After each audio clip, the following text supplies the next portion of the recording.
Hello everyone. Здравствуйте. Bien Viesela. Hey. Welcome to my talk. Thank you for attending. This is the title of my talk. I'll be talking today about speeding up initial rendering of Rails pages using this awesome gem RenderAsync. I don't know, I'm just wondering, did you ever use this gem or have you heard about it? Just raise your hand if you did. Okay, one guy. Anyway, I hope more people get to use it after this talk. So before we start, I want to introduce myself. My name is Nikola Đuza. I come from Serbia. Language is similar to Russian, so I kind of understand you guys, but only like fourth or fifth word. So, but maybe if we drink later, I'll probably understand everything. I do software engineering at TopTal. You can find us later outside. I also do open source. I maintain the RenderAsync gem. I also organize this JavaScript community. Don't throw rocks at me. This is the website. You can find me there. Also, you can follow me on Twitter, GitHub, and these slides are online, so you can check them out now or later, wherever. Just go to slides.com/Nikola. Anyways, I want to start off by saying Rails is fast. And I know previous talks were about Ruby more. This is going to be about Rails. So who thinks Rails is fast? Let's raise hands. Okay. Not a lot of people. But yeah, I mean, is Rails really fast? Let's prove it. And I want to prove it by building a website. I always feel like this kid when I'm about to build something new. Like, yeah. So Rails is pretty known for helping jumpstart many companies like GitHub, Airbnb, as we saw before, Shopify and stuff. So it's pretty known for being fast, like to develop fast. So we're going to use it to build our new blazing fast website. We're going to use this Rails new. And when the files are created, we're going to go into that folder with a blazing new website, start the server. Yay, we're on Rails. You've probably seen this like 1,000 times, but yeah, this is Rails 6. And you see, like Rails is fast, like it's pretty fast, right? It only loaded that page, like if we go to server log, it only loaded that page at 29 milliseconds, right? So it is fast, like in this example, well, we don't have anything on our website basically. We just have like a skeleton of an app. So it doesn't prove my point, right? It is fast, but let's build something more that can actually like slow down. So a few moments later. And we have our website, yay, we have a website for renting DVDs. Does anybody still use DVDs these days? You can raise your hand. Okay, awesome. I bought a DVD recently, and as I got home, I'm looking at the DVD, I'm like, I have a MacBook Pro, I cannot play this thing, like, what do I do now? So, I don't know, I guess I'll just pull out my Windows laptop. But anyways, let's pretend like all of us are using DVDs and we're renting DVDs through this website. And everything's working great. You go to this website, you see the picture of the movie, title, price, description, and for the rating, you have to go inside. So a ton of users are using it, and they go like to a show page and see, and they want to check out the movie. They want to see the rating, but unfortunately, as this like feature was developed, our developers didn't implement rating fetching yet. So that kind of sucks. But what's good about this page is if we go to the Rails server or whatever you're using to monitor performance, we can see that it loads pretty fast, right? It's pretty simple. It just shows a bunch of stuff about movies, and it loaded just in 27 milliseconds, which is pretty fast. But, you know, like your project manager comes and like, man, like, you know those ratings, users are really complaining, we need to add them. So a developer in your team, I don't know, let's say Ivan. Ivan is a common name in Serbia and in Russia. Or I don't know, Vladimir, I don't know. How many Ivans are here? Raise your hand. Okay, how many Vladimirs? Okay, no one, so let's go with Ivan. So Ivan gets a task to add some ratings, right? And so we get to typing, yay. And he goes into this movies controller, like classic movies controller, nothing fancy to look. And then he goes into show action and he calls this movie database service, which he wrote previously, and we'll get to that later. And he just tries to fetch the rating from that movie database service, okay? And yay, Ivan did the best job ever, so he showed the rating. He even showed like the little stars, so it's like friendly to see, like, not read, but also see through stars. But he goes home, like he celebrates everything. He's like doing this, like, yay, I deploy my stuff. Users can see ratings. Haha, what you gonna do? But tomorrow morning he comes back to his workplace and his manager is screaming, users are screaming like, what did you do? Like our show page is now, movie show page is almost like 5 seconds. It takes almost 5 seconds to load. What did you do? And now Ivan's like this, like you can see on the left, it's like project management and the users, ready to fight him. Here's Ivan trying to fight them, but he's gonna lose, like Conor lose from Khabib, so it's inevitable basically. Anyways, so Ivan has this task to do, like he has to optimize this show page loading, right? So what's he gonna do? Like he sits at his desk and he's like, man, what am I gonna do? And he'll probably say like, damn, this Rails is too slow. Like I don't like Rails any much. But Rails, right? It can be slow. Не может быть slow. So what does he do? Like Rails, like he realized like Rails is not slow, right? So he goes to the server log or whatever you're using. We're going to use the server log here, and he checks out like out of those like 5 seconds of load time, he actually sees that the Rails part, the views and the SQL part, active record part, is only like 20 something milliseconds to load. So it's definitely not Rails, right? So Rails is not slow. We made it slow. Like Ivan made it slow. So he goes to the controller, and it doesn't take a rocket scientist to figure out that probably this is what's slowing down the show action, because it cannot be the set movie action, right? So he goes to the movie database service that he wrote, and he takes a look at it, and what you can see from up front is we're doing like this GET request, and he notices that that's the problem. Like he does a request to a third-party service, and that's what's slowing it down. Like in this case, we're calling the movie database, and the movie database is really, really slow in this case. But I want to shout out to movie database. You're not slow. We're just going to pretend in this case that it's slow, but I love you. Like we love you. Putin loves you. You're not slow. Thank you for letting me use you for my demo. Anyways, let's optimize this show page ASAP. So for that, we're going to use RenderAsync, and you can find RenderAsync in this link on GitHub. So why RenderAsync? Well, RenderAsync is a gem. It uses Rails and JavaScript to load parts of your page asynchronously. So in this case, like as we have ratings, we're going to try and load them asynchronously. And internet points, yay. So if you like RenderAsync and you want to try it out, definitely start it or fork it or contribute somehow. Internet points mean a lot, so. Anyways, so as we want to optimize this app, we need to install that gem, right? So we're going to put this in our gem file. We're going to do bundle install. It's going to fetch and install it. And then the first step of doing RenderAsync is we will locate that code in the HTML that's actually showing the ratings, like the stuff that Ivan did. So in this case, we're just showing the rating, and then in this, like these characters and numbers, they're actually stars, if you're wondering, like the full star and the empty star. And then we're just gonna like copy that somewhere and replace that with this RenderAsync call. And what's really cool about this is you just pass in the path, so the path to our action that will load the rating.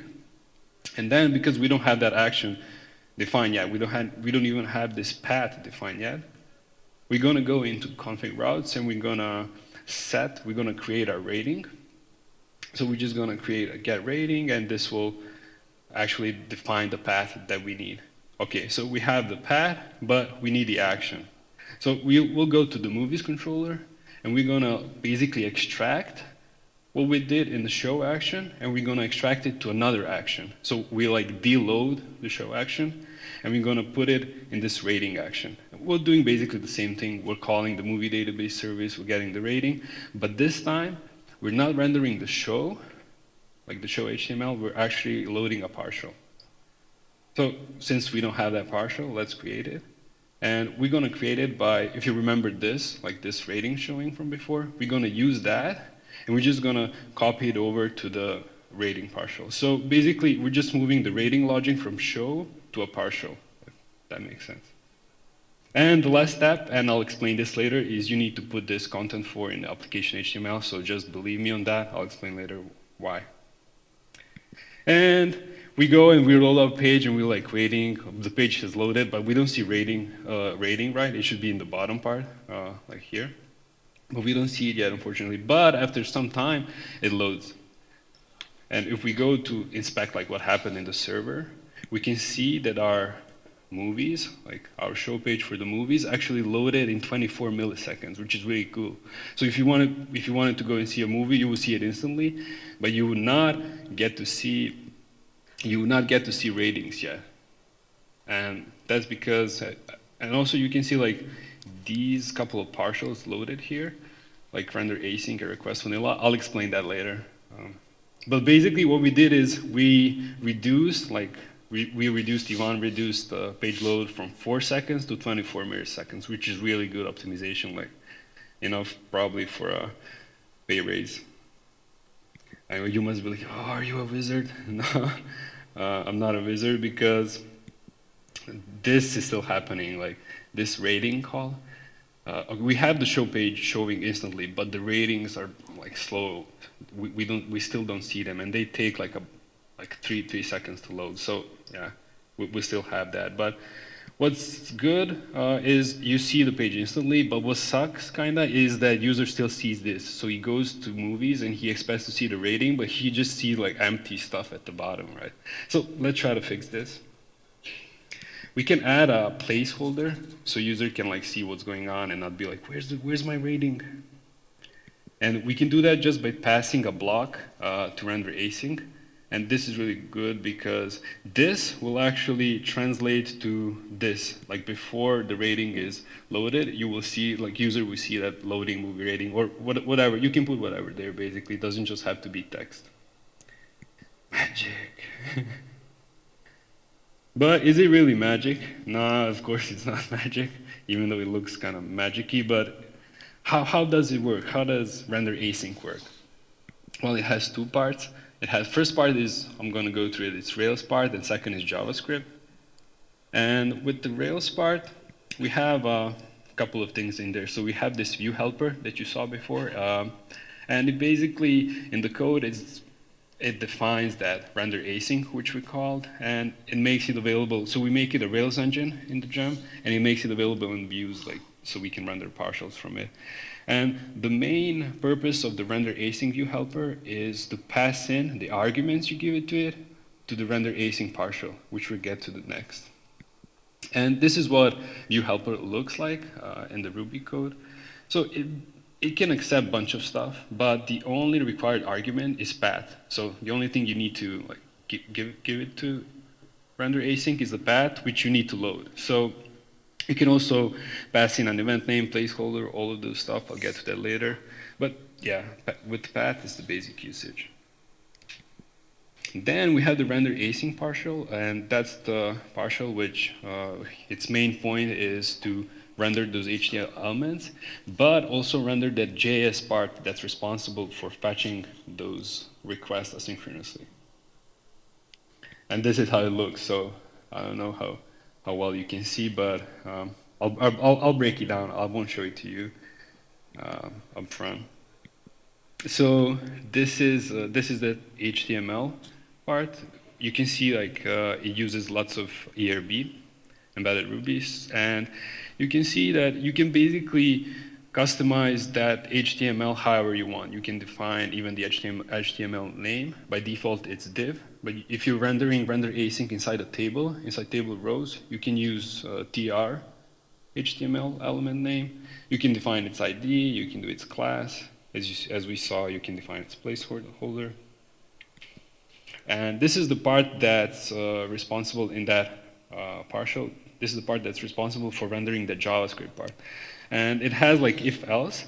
It's basically because this gem supports jQuery and vanilla.js. So if you're not using jQuery, you are also safe to use this gem.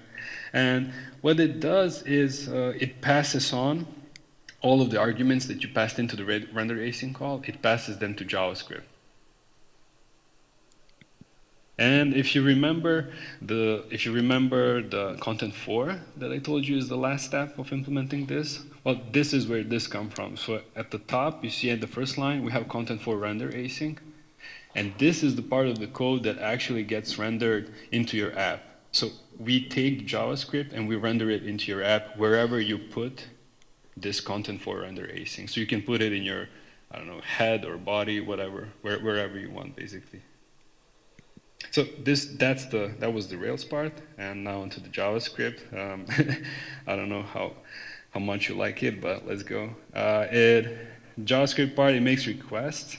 So in our example, we try to load the rating. So in this JavaScript tries to render the rating path, and it needs that path. So that's its main purpose. And after like rating fetching is done, it takes the response from that request and then puts it into a page where we put that render async.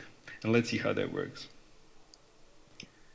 So this is like, I just extracted this part. There's a lot more of it, but this is the core part of that JavaScript. So it has this headers part.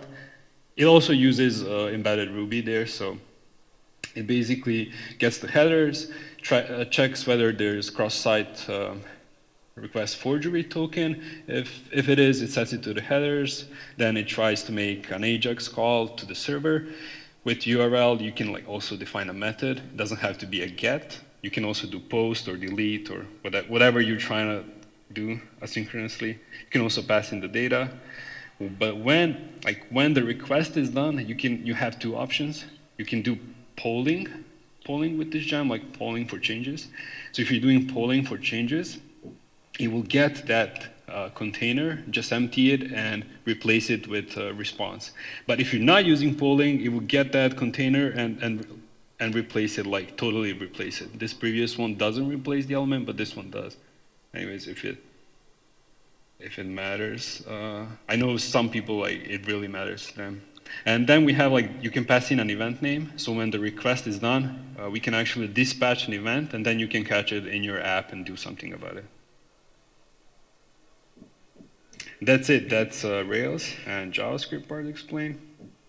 And now, when I explain this, it makes sense if you remember that call, that show page call, where we had this partials rendered. Then it makes sense. You see, at this part, we render the Rails partial, and then we render the JavaScript partial into your app. So how does render async work? Just to sum up, it basically hides all the JavaScript you need to write, so you can only write Rails Ruby code in your app. So we do all the JavaScript fetching and stuff and putting it into your page. You just need to put render async. But let's pimp our website. Yay, there's a lot of more options you can do. So if you remember our index page, our page where you get when you visit our DVD rental page, you see that this part we see C rating inside, and that kind of sucks. When user comes to our website, he probably wants to see the rating up front. So let's add ratings on our index page. And this is what it looks like originally. So in the card footer, we just have C rating inside, which sucks for the user experience. And we can just replace that with render async and just call it wherever the movie loads. I'm not saying it's the best idea, but it will work. And what you will see is something like this. So if you have 5 movies, they will load one by one. It's not probably the most efficient, but if you have a fast API or something and you want to use it, you can use that. You can also do other things. You can add some styling. For example, you can add this container class to color the loading movie rating placeholder, and it looks kind of like this. So you can make a rainbow out of it if you want. Yeah. You can also add error handling. For example, if a lot of problems that occur when calling third-party services is they often, not often, but they tend to fail, and sometimes we're not prepared for that, or I don't know, sometimes you want to be prepared for that. And in order to do that, you can use this error message. You can pass in an error message, so when the error happens, for example, something happened, the movie database is down, or I don't know, even AWS S3 gets down these days. So when this happens, when the movie database is not responding successfully, the user will see this. So it will not see the blank part, like there's no rating at all, but it will see like an error message or something. And you can also put like this retry count. So the render async will try 5 times to load the rating before it gives up and shows the error message, which is pretty neat. And usually it will take a lot of like JavaScript to write at this part, but you don't need to write any, so you just do this and it's available. And you can also do other features. You can also do polling. I don't know if is someone using polling in their app, like polling for changes, you can raise your hand. Okay, a couple of people. Yeah, it kind of sucks. You constantly need to write that JavaScript, like set interval and stuff. You can use RenderAsync to do that. Cool thing about RenderAsync, it has caching. So if you're often loading ratings, like with same parameters, you can cache that. You can cache that partial, and then whenever somebody loads that, it will get cached, and the action won't get performed. And you can also do event dispatching, as I showed before. So if you're trying to load a rating and then inform someone or user, I don't know, about like rating being done, or you want to do something after the rating is done in JavaScript, you can do event dispatching, just dispatch an event like, hey, this is finished, do something. And you can also do toggling. For example, if you can maybe implement infinite scrolling, like when you scroll to the bottom of the page and you click load more, you can do that with RenderAsync. There's an option to do that. So there's a bunch of other features. You can check it out on GitHub. But basically, you should use RenderAsync to try to optimize the initial page load. Like that's its main purpose. So if you have a lot of stuff that's blocking you in your controller action, you can separate those into smaller actions and then load them like one by one as the page loads. You will not solve the problem permanently, but at least like your users will feel better because they get to see something and not wait for like 3 or 4 seconds. And you should use it like if you're calling some API that tends to fail often and you don't want to handle that in JavaScript, just use RenderAsync and just pass in the error message. Or you just need to poll for changes. And that's it. Спасибо.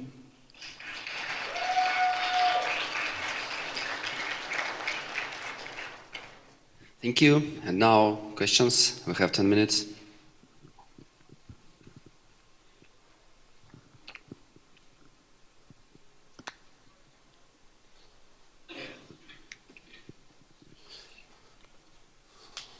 Thanks, Nikola.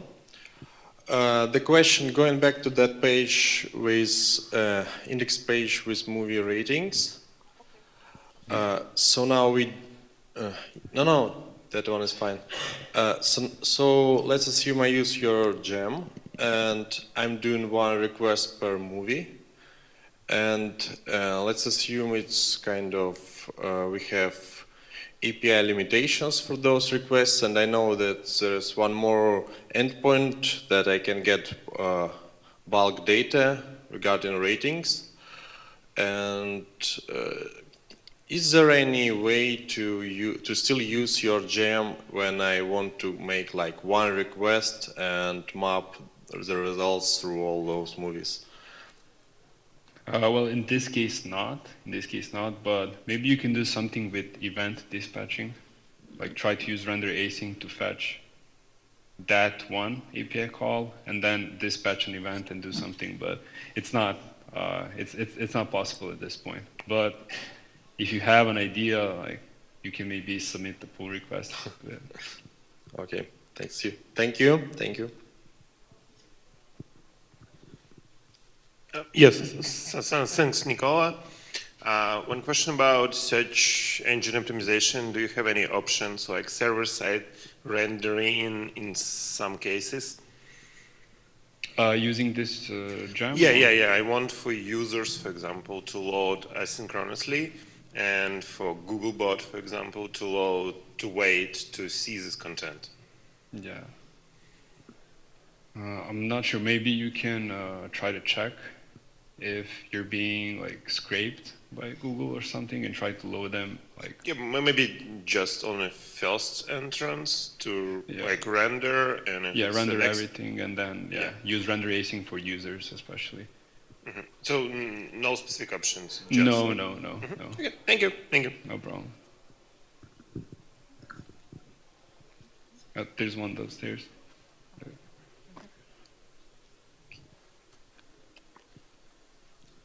Hello, thank you for your talk.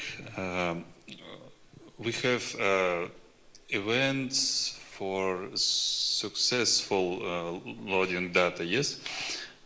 Does we have some events for error handling? Yeah. You can specify error event. So in case of an error happens, you can catch that. So you have a successful event and an error event, let's say like that. So whenever error happens, you can catch it. I don't know what you're using. Are you using jQuery or vanilla.js or? jQuery? Yeah. Usually. Yeah, you can catch it easily with that. Yeah. Okay, thank you. No problem. Any more questions? There's one downstairs. If you...